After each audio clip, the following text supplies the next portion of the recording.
The world was stunned on August 18, 2025. For the first time in many years, a small African country told the United Nations to leave. No polite language, no slow exit plan, just one message: you are not welcome here. In New York, the UN flag still waved over tall glass buildings. But in Burkina Faso, that same blue flag became a mark of anger.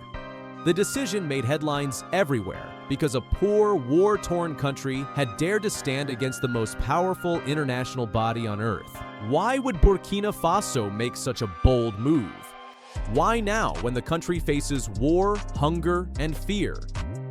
The answer is not found in one event alone. It is a story of soldiers, sacrifice, and dignity.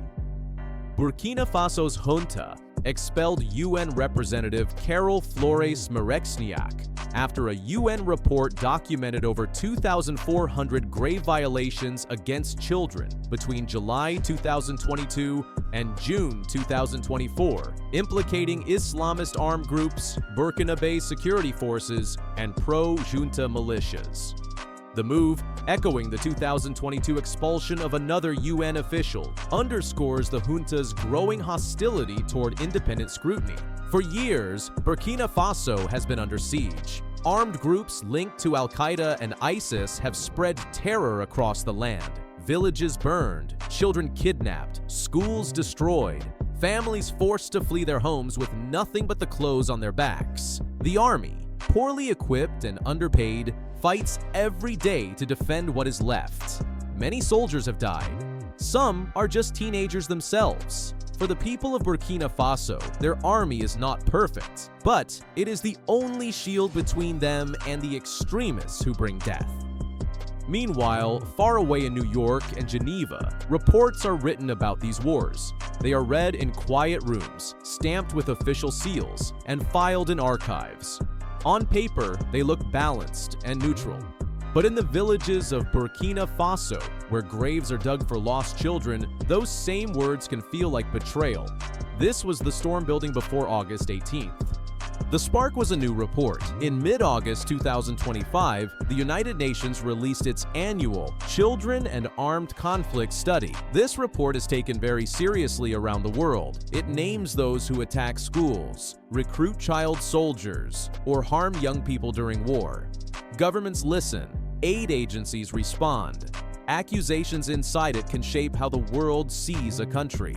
And here was the shock. Burkina Faso's own army appeared in the report's blacklist. The section on Burkina Faso accused its security forces of harming children during counterterrorism operations.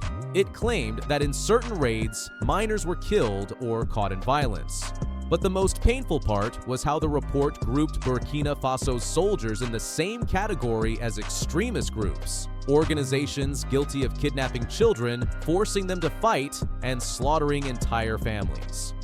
What was written in cold, formal language in New York was felt in Ouagadougou as a deep insult. To many, it was as if the defenders of the nation were being equated with the murderers who destroyed their homes. The reaction was fast. Burkina Faso's leaders said this report crossed a red line. Yes, mistakes happen in war, they admitted. But comparing their army to terrorists was something they would never accept. And then came the decision. On August 18th, the government declared the UN's top official in Burkina Faso, Carol Flores Marexniak, persona non grata.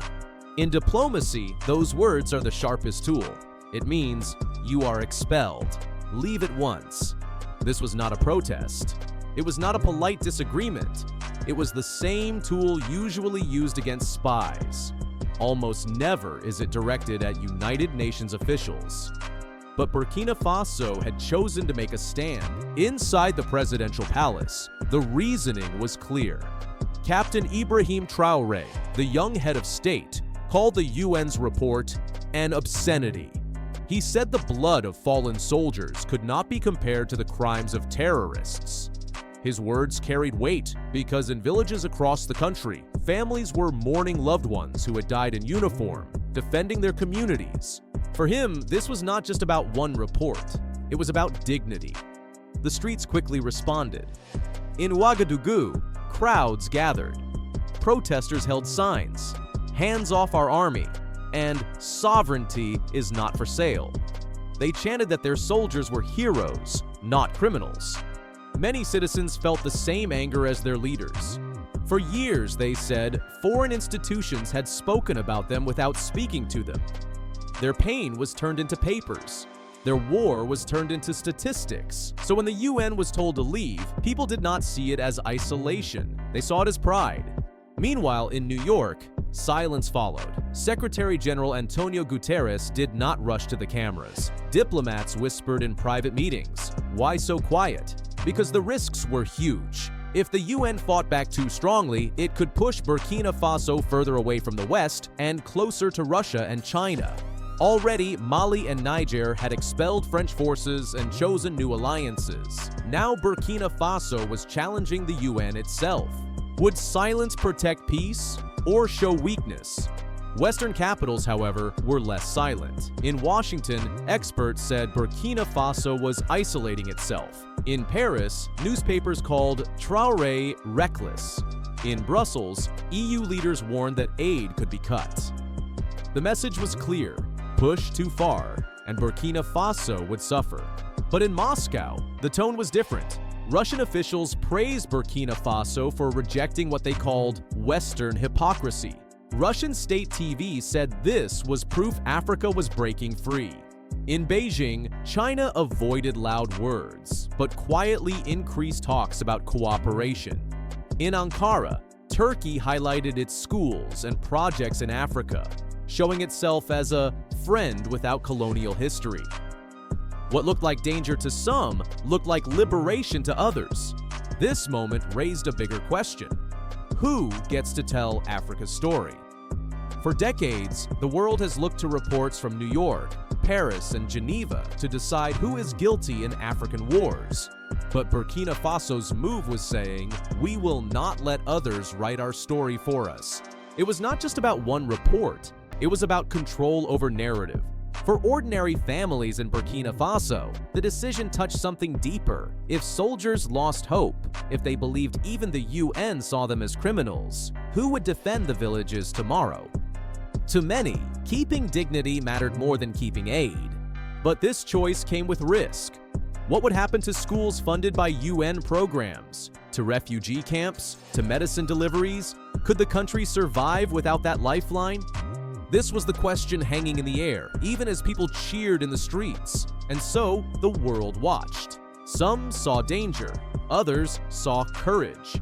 But no one could deny that history had been made. On August 18, 2025, Burkina Faso told the United Nations, "Our dignity is not negotiable." The UN flag still flies in New York, but in Ouagadougou, it was lowered. In its place, banners of African unity were raised. Leaders promised to build a new path with neighbors and allies who respected their sovereignty.